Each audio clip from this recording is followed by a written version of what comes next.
not the existing institutions are capable of handling this new power. And that's what the amendment process is for. It was inconvenient.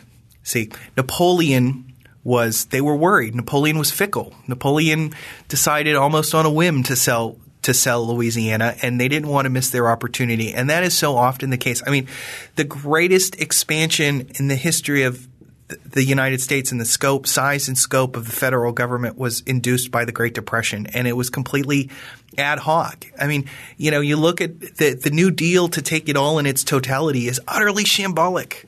There's no rhyme or reason to it. It's almost like, well, FDR woke up one morning and decided he was going to do this. Or decided the price of gold. Right. Or decided – right, exactly.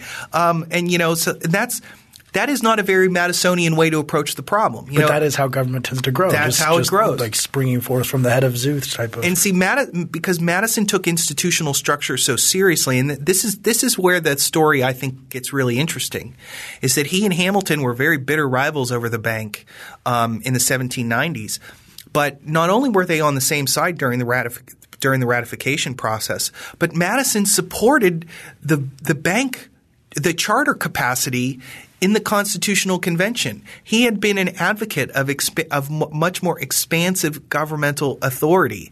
See, for Madison, it's not just simply that, the government needs to grow, so we're going to take advantage of whatever ambiguity might exist in the Constitution. His attitude was, this was the structure we designed. These are the powers that we've given it. These are the promises that we made to the delegates to the ratification conventions. And that's another point he makes about, for instance, the necessary and proper clause. Look, this thing passed by a hair's breadth in the Virginia ratifying convention based on promises we made. You don't need to worry about the necessary and proper clause.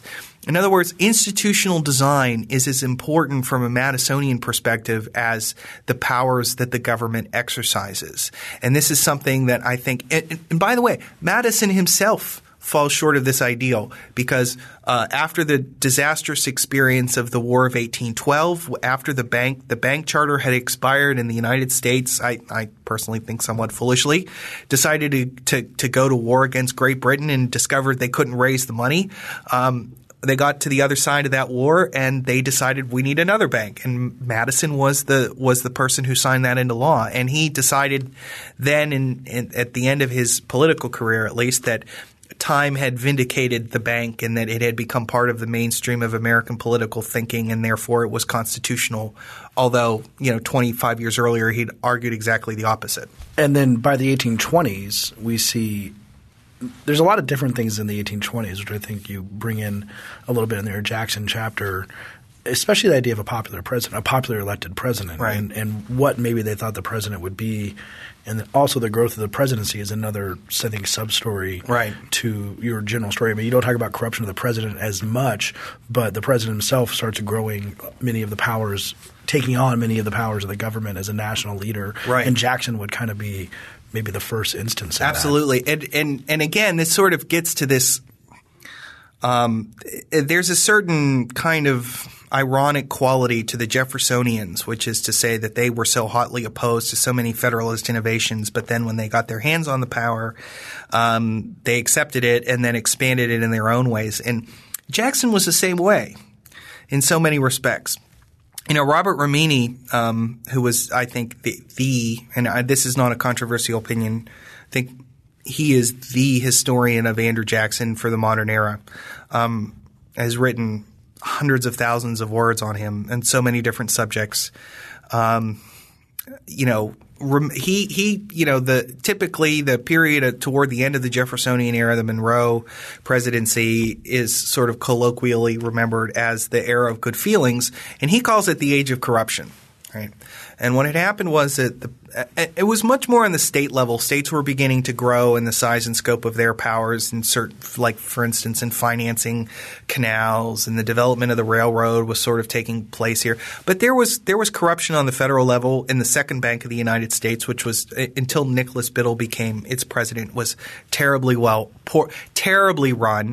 It was corrupt, and it was also the men who were running it were ignorant of public finance. Biddle was happy to bribe legislators, but he was also actually very good at public finance. So, Biddle was a good manager of the bank from that perspective. And that would be part of the question of the enlightened statesman that can sometimes keep some big state powers in check. But this is part of, I think, Federalist 51, if I remember correctly, that you won't always have – if you're depending upon enlightened statesmen as being – whether it's Biddle running the bank well or Alexander Hamilton running the bank well, if that's who you're depending on to keep government in line, then it's going to fail you more often than not. And exactly to your point about, the problems of where are the great leaders when you need them, and history – as in sort of it's understood as sort of not necessarily academic histories, but just the sort of the collective memory of the country remembers the great leaders. Hamilton is remembered and celebrated, and rightly so, as a fantastic financier, and to a lesser degree, Nicholas Biddle is as well. And I think in some respects he doesn't get the full credit he deserves, but the bad leaders are so often forgotten. And so whereas Hamilton's leadership of the Treasury Department made the first bank of the United States so well run, followed, by the way, by Albert Gallatin, who was the only probably major Republican Jeffersonian party leader who understood public finance, made sure that it was well run. But then when they chartered the second bank, they ended up hiring a party hack named William Jones, and Robert Rimini describes him as, quote, a corrupt and venal man who was very good at the game of politics but was very, very ignorant of public finance. And the second bank was a disaster in its early era. Jones could effectively control credit, the national credit level. If he were to manage the bank responsibly, he could control credit, and he did not. He failed to do that in anything approaching a responsible manner. And the Second Bank of the United States, its demand liabilities far exceeded the amount of actual gold currency in its vaults. And when the Panic of 1819 hit, it just a credit bubble, an international credit bubble popped, and then it forced the successor, Langdon Cheves of South Carolina, to institute a contraction which facilitated this recession. So, the period has been remembered as, like I said, the era of good feelings. But I think Rimini has more on the nose, where it's actually the age of corruption. And this is what makes Jackson an interesting character in my story. Jackson sees himself as the hero of the Jeffersonian Republican virtue, right? That he is going to restore the rule of the people, by the people, for the people, to borrow Lincoln's famous phrase. However, in so doing, in his sort of – Jackson had this kind of way about him. I know Robert Rimini was a brilliant historian, and his work is impressive to say the least. But I just walk away from the period with a very different impression of Jackson and see one of his most perhaps his dominating quality is to mistake the national interest with his own personal pride, and then to pursue the quote-unquote national interest at all costs.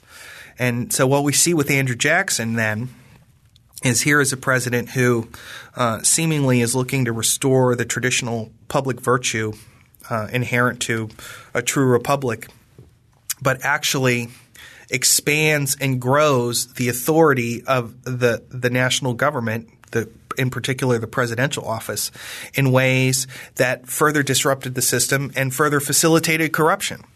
And probably, Jackson did a lot of things on that front. I mean, one of the things that he did was he vetoed the Second Bank of the United States recharter because he didn't like it.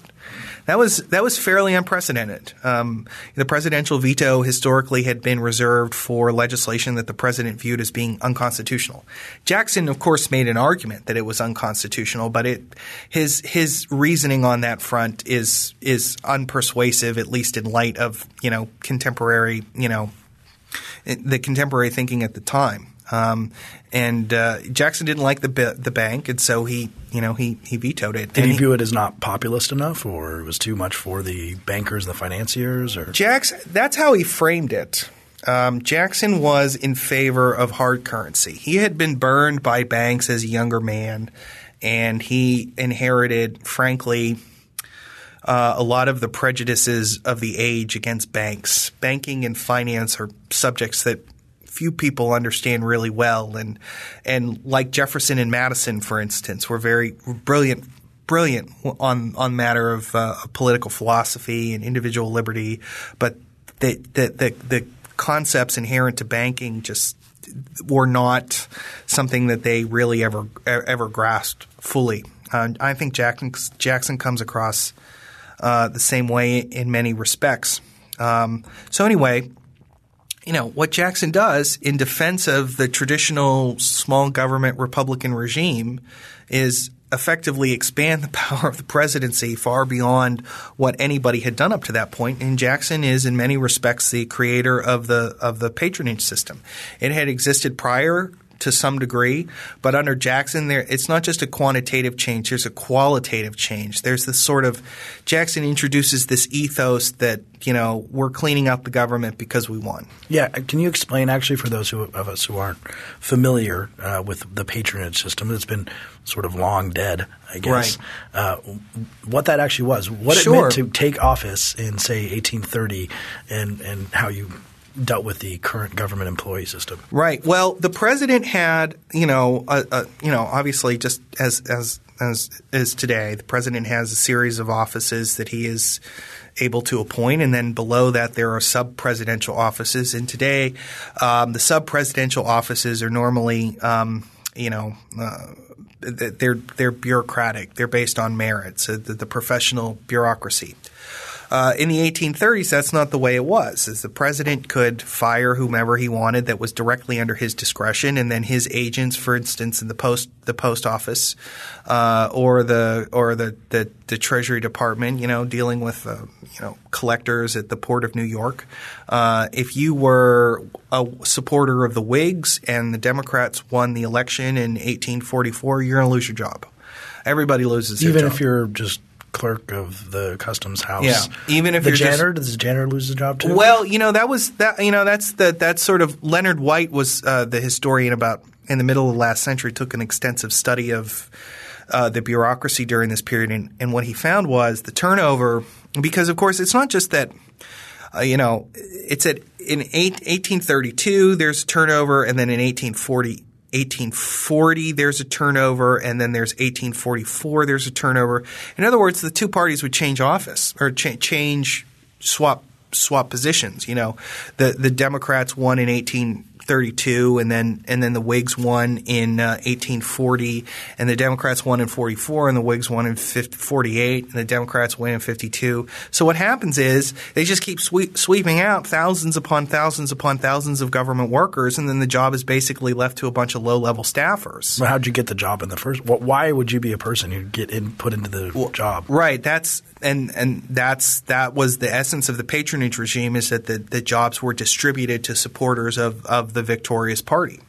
And now look, there was a reason this regime came into place, and not just because of the caprice of Andrew Jackson, although that certainly is part of it. So much of history during Jacksonian America gets down to Jackson's capriciousness. Mm-hmm.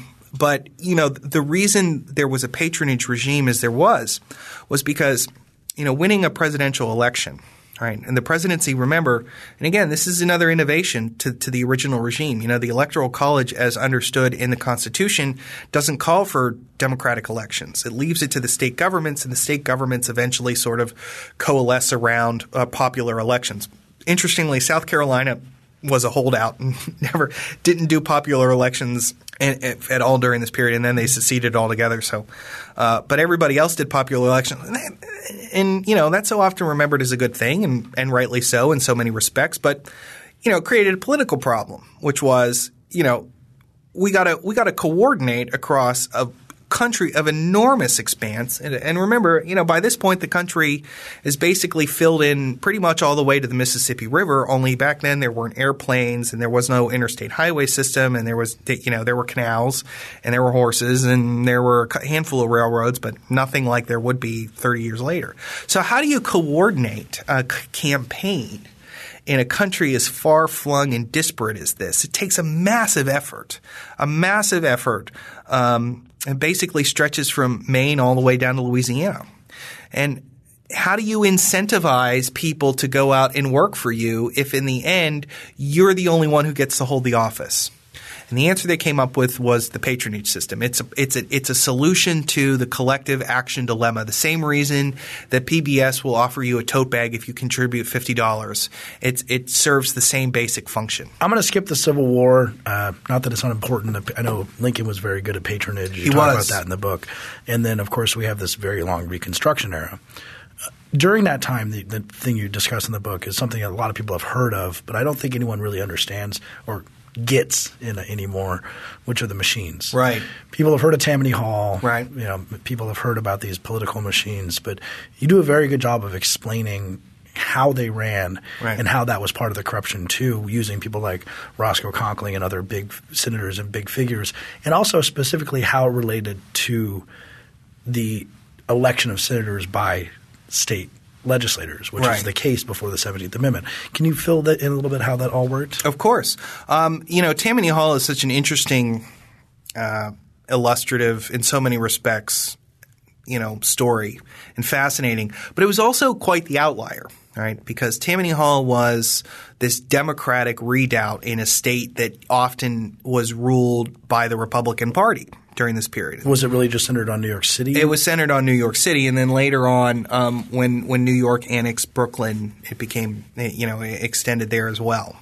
And that is one reason New York politics was such an – it's why there were so many vice presidents from New York. There were always Republican vice presidents and Democratic presidents from New York because New York was so tightly split between Democratic New York City and upstate Republicans that you always wanted to nominate somebody from New York to just tip the scales in one direction or another. So Tammany Hall put it aside as sort of not indicative of the period because it was sort of this almost kind of like a separate city-state almost.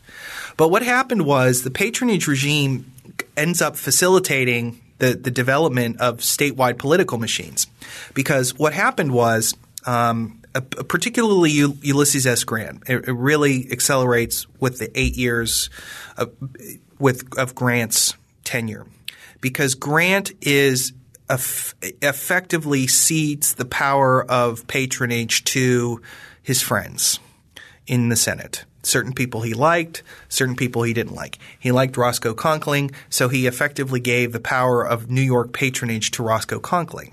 This is enormously important because, Conkling can distribute the patronage strategically in the state to effectively gain control of the entire Republican Party apparatus, and then on top of that secure his reelection, and then on top of that begin to make side deals with business interests or whatever other groups he sees fit. Patronage is sort of the medium of political power during this period, and the people whom Grant sort of blesses with patronage control end up building political machines. So you see Zachariah. And they also make money off those political machines too. Absolutely. That was a really shocking thing about how much money you could actually make. And they were just thieves. Yeah, in effect. And, so you see Zachariah Chandler in Michigan. You see Blackjack John Logan in Illinois. You see Roscoe Conkling in New York, which was probably the wealthiest of the machines because controlling the New York political patronage operation meant that you controlled the Port of New York and could basically bilk merchants as you saw fit without any sort of rebuke. Yeah, you tell a story in your book about one of these because we're reminding our listeners that there was no income tax at this point. That's right. So the majority of U.S. revenue came through tariffs. Right. And the majority of U.S. goods came through the New York City Customs House, which was, I think you say, 70% of tariffs were collected there. So this is almost all the funding of the entire government. And then you have this moiety system. Right. And you tell the story about the Dodge Company. I don't remember that one specifically and how much they bilked out of it. And Conkling was a part of that. Yeah, absolutely. And what the moiety system was, I mean, and you can see how, like, in theory, it kind of made sense, but it was just ended up being perverted into this outrageous scam. It was like a whistleblower. Yeah, it was basically, if you blew the whistle on somebody who was basically tax cheat, you got to keep a cut of the loot. And what the New York machine would do so often is they would tell people, okay, well, you actually owe this, and later on say, oh, you actually owe 30 times that, and you had better settle with us or we're going to seize all your goods. And they would settle, and the moiety system would give a cutback to the person who blew the whistle, but it would actually go to the conkling machine, in effect is what it did. And some of the frauds that they got away with were just extraordinary. And that's sort of how, the patronage system, the patronage system served as the foundation for that. And it wasn't for the machines for the machines, right. And this is what's so extraordinary about the political machines, is just sort of an interesting kind of twist, is that Grant is the last of the spoilsmen, right? The last true spoilsman. He's replaced. So Grant leaves office in 1876, and he's replaced by Rutherford Hayes, who campaigned as a reformer, and he's sort of remembered as Rutherford Hayes because of the contested election of 1876. But he actually won the nomination of the party that year because he was seen as being an opponent of Grant and in the faction called the Stalwarts on the issue of patronage. And Hayes tries to stop this, and he fails. And ultimately what brings down the patronage regime is the assassination of James A. Garfield. And ironically, the person who signs into law the Pendleton Civil Service Reform Act, which killed the patronage regime, was Chester Arthur, who was the collector of the Port of New York during Grant's tenure. Which is, history is just full of irony. He got that job because he helped someone along the way. You would never get that job without helping someone along the way. Arthur's an interesting character that is sort of not really remembered, but he was we remember his mutton chops. Right. In his mutton chops, he was a dandy. I mean, he always dressed very fine, and he was a gentleman, and he was very well spoken, and he was the perfect guy for the port because he dealt very comfortably with business interests while at the same time making sure that the machine always got its cut of the action. So that's why Arthur was so useful to Conkling. Well, Arthur kind of stands in there too of your whole era. I've often wondered how it could be the case that someone could go from being the New York Customs House chief, or I don't know what the right president, to vice president. That's not something you'd see today. It's not like you go from mayor to vice president or anything even similar. Yeah. The story, again, this is a story that is not really remembered these days, but it's a fascinating political conflict, was that the political bosses like, Conkling in New York, and then also Cameron in Pennsylvania. And by that point, I think Cameron had retired, and so it was sort of shifting towards his son and then to Matt Quay. They hated Hayes. Hayes harassed them and made their life needlessly difficult. And so Hayes wasn't even renominated in 1880. He served one term, and his own party rejected him. And the spoilsmen in the big machine states of Illinois and Michigan and Pennsylvania and New York, and then also the South, which were basically sort of the Republican delegates from the South were basically rotten boroughs. There were no Republican voters left down there. They were just the postmasters who were appointed. Who actually you mentioned this. I just want to the postmasters were used to distribute political campaign material. Right. Exactly. That's another level of corruption. Exactly. If you had the postmaster on your side, they would say part of your job is now to distribute campaign material. Yes, that's right. So these groups tried to conspire to renominate Grant for a third term in 1880. Grant had left office in 76 and was pretty unpopular. As I say in the book, he had gone overseas and had sort of managed to rub some of the grime that had collected on his reputation. And 4 years later, he comes back, and there's this push for Grant, and it stalls. They can't quite get enough delegates. And James A. Garfield is the compromise choice. And then they make, to sort of as a sop to the Grant factions, they make Arthur the vice presidential nominee. So would this be Garfield would be sort of against the patronage system? Garfield.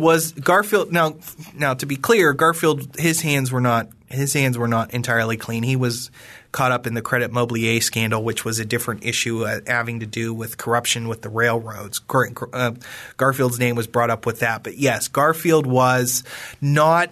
The Republican Party was sort of in different factions at that point. There were the Grant forces, and then there were the forces behind James G. Blaine, who was the Republican from Maine, who was anti-Grant. And then there were like the bona fide reformer, the liberal Republicans and the mugwumps as they were. And Garfield was sort of not affiliated very heavily with any of them, which is sort of what made him preferable. And as a sop to the Grant delegates, they made Arthur vice president. Arthur got a promotion from collector of the Port of New York, who, by the way, his resignation was demanded by Hayes, and Arthur refused to resign, and Congress backed Arthur up. So he gets elevated to the vice presidency. When Garfield is assassinated and Arthur becomes president and signs into law the Civil Service Reform Act. And what is so interesting, though, is that these political machines in these handful of states, they existed to solve a problem, right? Like what I said earlier. They existed to deal with the problem of how do we get people to participate in political campaigns when only one person gets to hold the office that we're contesting. Patronage was one solution. When patronage was eliminated, the smart machine bosses, especially Matthew Quay in Pennsylvania, shift to currying favor with industrial magnates. Blaine had sort of been a trailblazer on that front because he was sort of in tight with the railroads. By the 1880s, the middle of the 1880s, railroad expansion had gone too far and the railroads were cash-strapped and sort of on the decline. But that's when you start to see the steel and the oil and sugar, the rise of the trusts.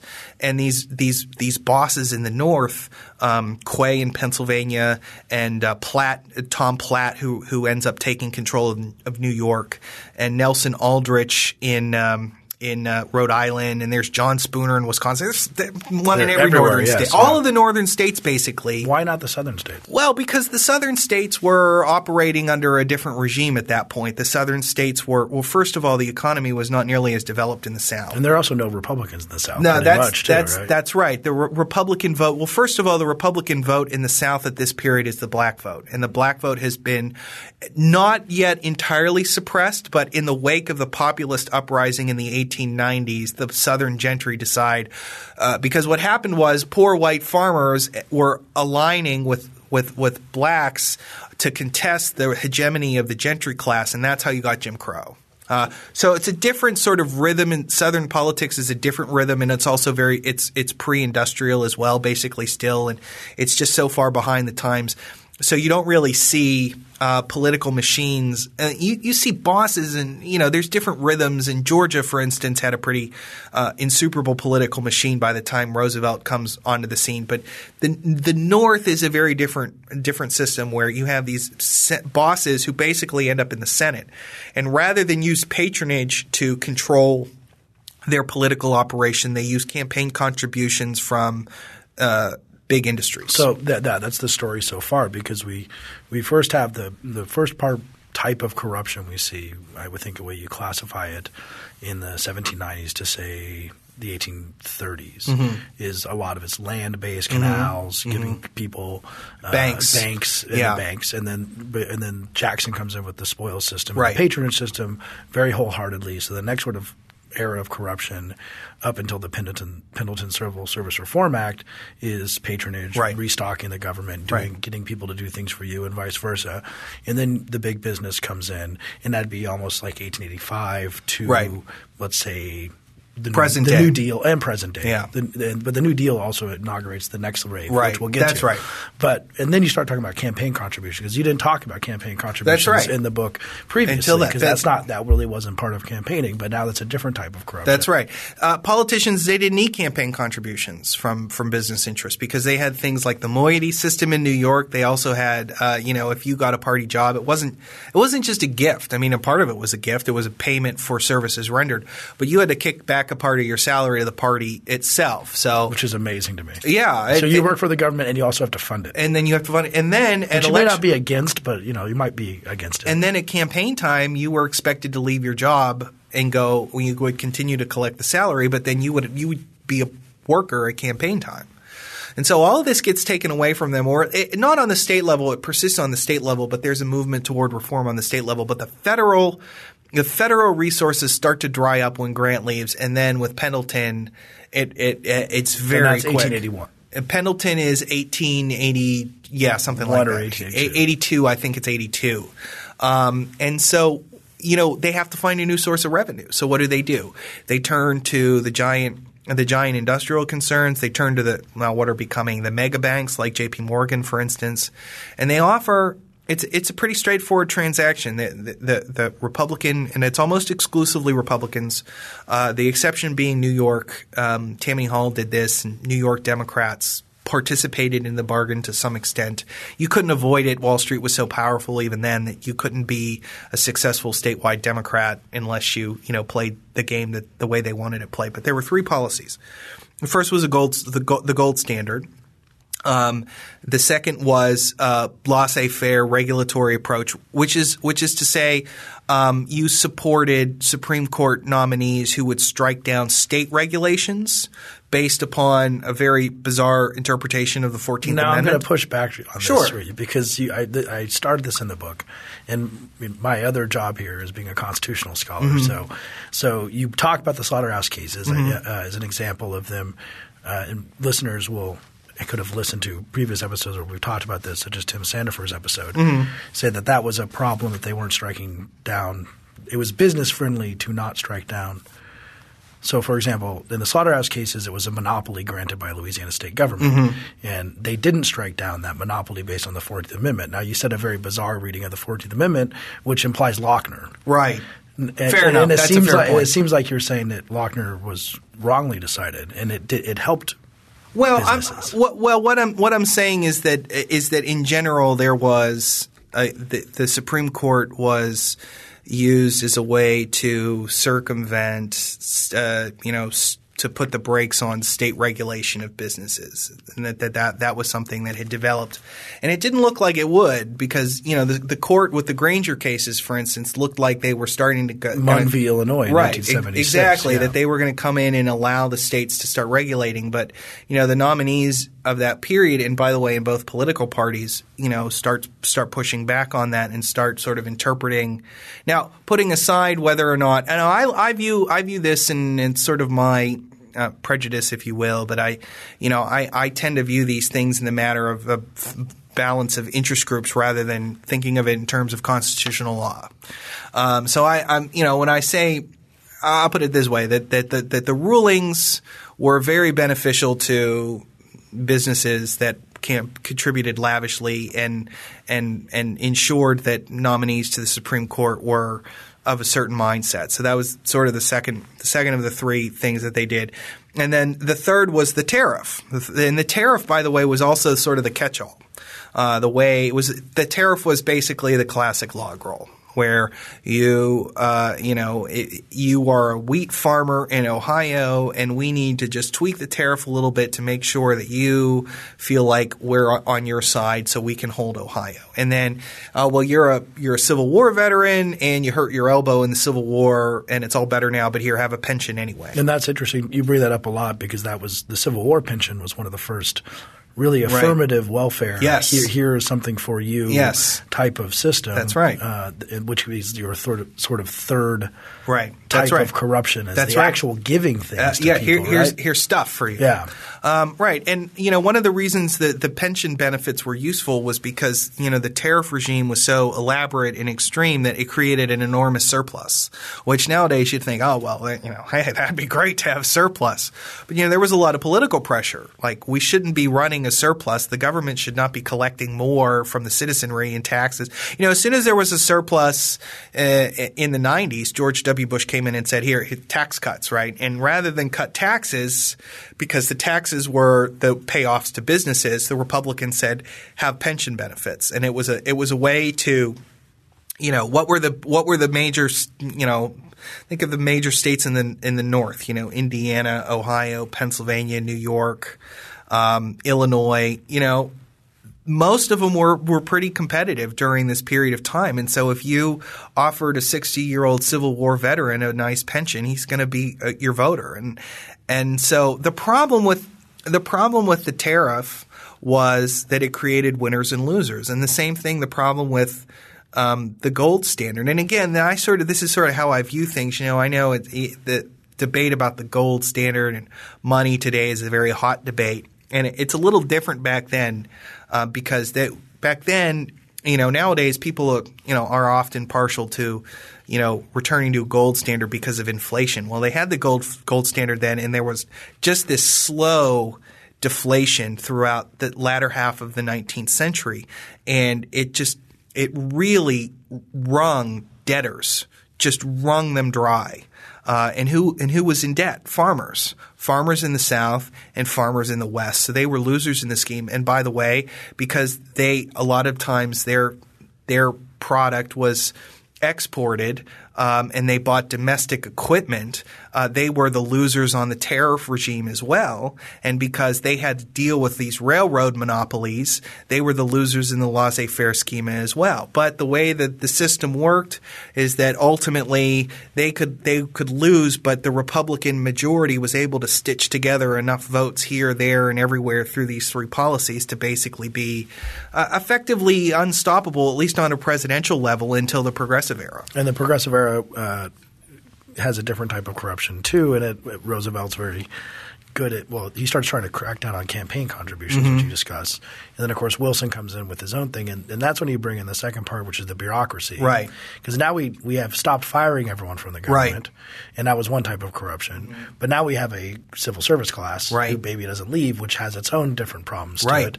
And that gets inherited. I'm going to skip forward a little bit so we can get in the modern era with the New Deal. Because then we start creating a new bureaucracy, and we have the new type of corruption. But the story so far too – and all this – happening because the institutions have not changed. We need to remember the general thesis. There are no new institutional constraints upon government power.